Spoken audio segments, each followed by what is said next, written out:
bring in right now Republican Congressman Tom Cole of Oklahoma.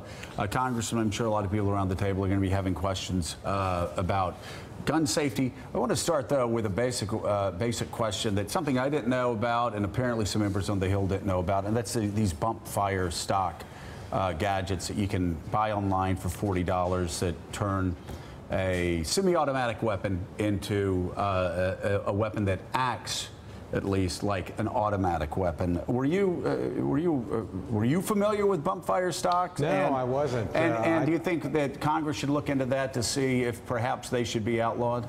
I think there's no question we ought to look into that. Look, automatic weapons are illegal. When I heard saw the clips and heard the fire, I just assumed he had an automatic weapon. I did not know that there was technology capable that cheaply of transforming a semi-automatic into an automatic weapon. So yeah, I don't think there's any question we ought to look at that.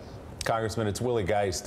We've tried over the last couple of days to be constructive and specific in analyzing what happened in Las Vegas and what Congress legislatively could do to prevent something like that. As you look at all the details we now know about it, that he bought many of these weapons legally across several different states, that he bought illegal bump stock to bump those up to automatic weapons, what could be done and what are you looking at doing to prevent the next Las Vegas?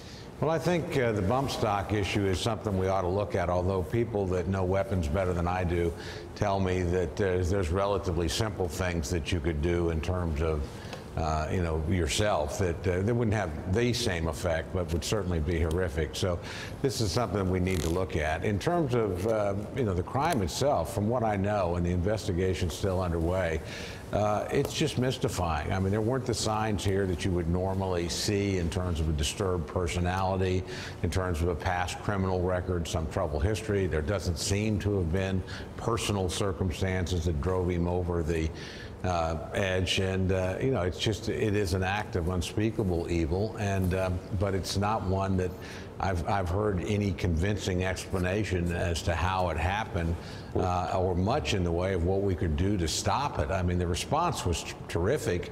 If you can, you hate to use superlatives in such an awful situation, but the people on the ground handled themselves as well as they could. The first responders, the police, moved quickly. The guy was not actually in the facility effectively that he was shooting into. We're going to have to spend a lot of time looking at this. Congressman, are you alarmed at all that he had 49 weapons that we know of now, that he was able to buy that volume of that semi-automatic weaponry? I have friends that have that many weapons. That's not uncommon in my part of the country. I mean, I literally could tick off 10 names right now of people they're collectors, they're sportsmen.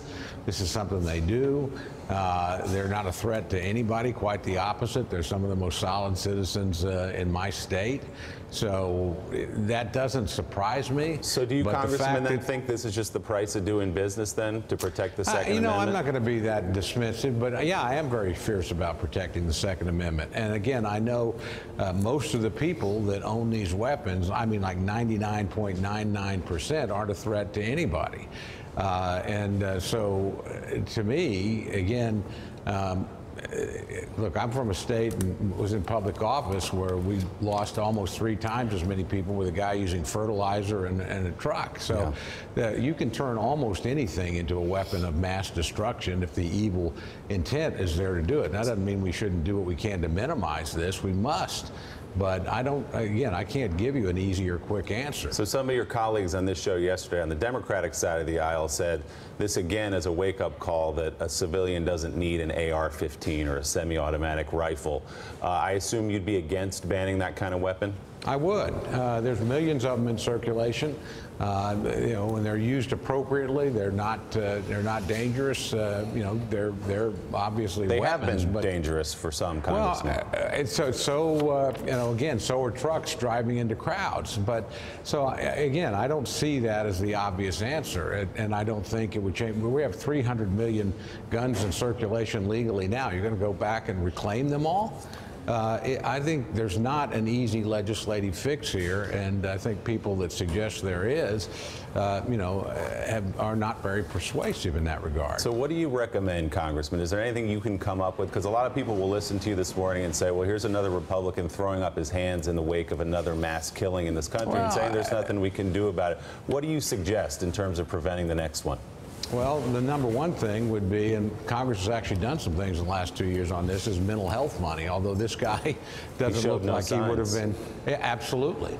I want to look at this bump stock issue that, again, I was totally unaware of until this particular crime. I think that's something that we could do, but I don't know that there's any one overarching, quick, easy solution to something like this. Gun violence in America is down. That doesn't excuse this. It's down almost 50% since the early 90s.